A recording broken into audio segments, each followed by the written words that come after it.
Returnal is one of the best titles on the PS5, and it finally makes a long-rumoured debut on PC.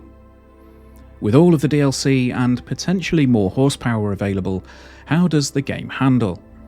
Is that love-hate relationship still there? And ultimately, is it worth the cost of entry for either a double dipper or a first-timer aboard the Helios?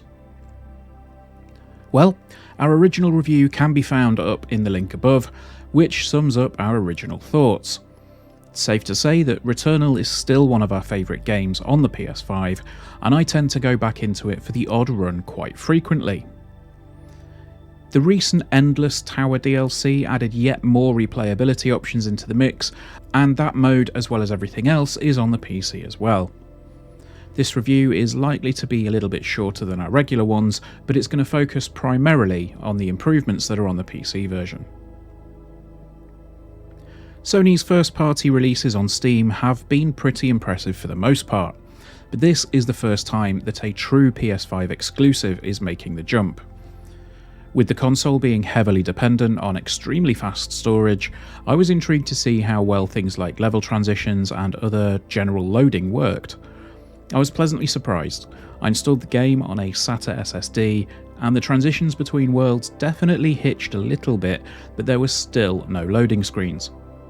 If you have a fast NVMe drive in your PC, then you may well find it similar to the instantaneous loading on console. Of course, the biggest upgrade that can be found, much like every PC port, are the graphical options if you have a hefty enough rig.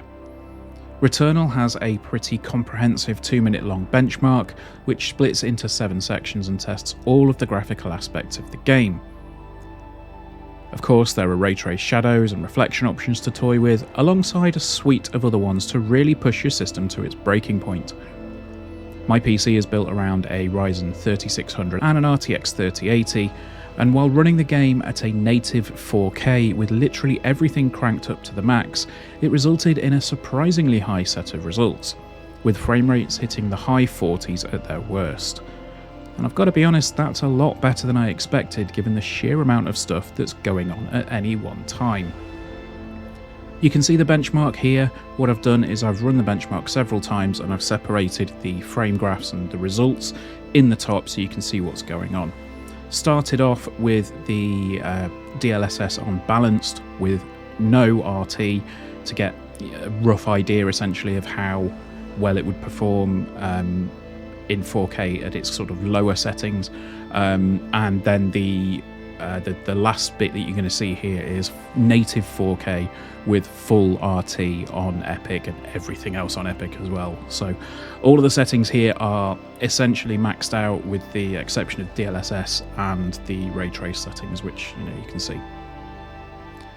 But on the whole, the gameplay experience when it's running at 4K, either with or without DLSS, it proved to be quite a bit sharper than the PS5. The ruins were bristling with detail, and I even managed to get some ray tracing on the go without too much of a hit to the performance. It is a well-optimised PC port, with patches through the review period increasing the performance all the time. My preferred setting was 4K with DLSS on quality, with RT on either medium or high. Even with all of this hammering my 3080, I was consistently able to achieve well over 60 frames a second during the regular gameplay. It's a revelatory experience, with everything looking exceptionally sharp and smooth. There were a few hitches here and there during my early going, but following a few more patches, these have mostly been ironed out, and with the game preloading all of its shader compilations on the first load to avoid any stutter in the game, that's a nice touch that does help things quite a bit. The big question that we had though going into the review was around the Steam Deck. All of the other PlayStation Studios titles have been deck compatible, but as mentioned earlier on, this is the first native PS5 game to make the jump to the PC. And, well, to quote Andy when we gave it a spin on his Steam Deck, it runs, but it runs like I would run a 10K. And that is badly. For the most part, running at its lowest settings, it hits somewhere in the region of 30 frames a second when traversing the levels. The problem is, when it gets busy, the frame rate takes a horrendous dive and it doesn't really pick back up until it calms down again. I should state here that at no point was it ever confirmed that Returnal was deck ready, but we wanted to give it a go and see how it performed. This then leads me back to my original question: should you buy Returnal on PC? Quite simply, if you've not got a PS5, then you should pick this game up. A big budget roguelike with some fantastic ideas nestled inside it. Housemarque knocked it clean out of the park. And honestly, there's not much more to say about Returnal's PC release. There may be the odd hitch between levels if you don't slap it on a blazing fast SSD, but everything else was remarkably smooth for me. It's a shame that it's unable to run on deck, but aside from that, it is an accomplished PC port of an exceptional game.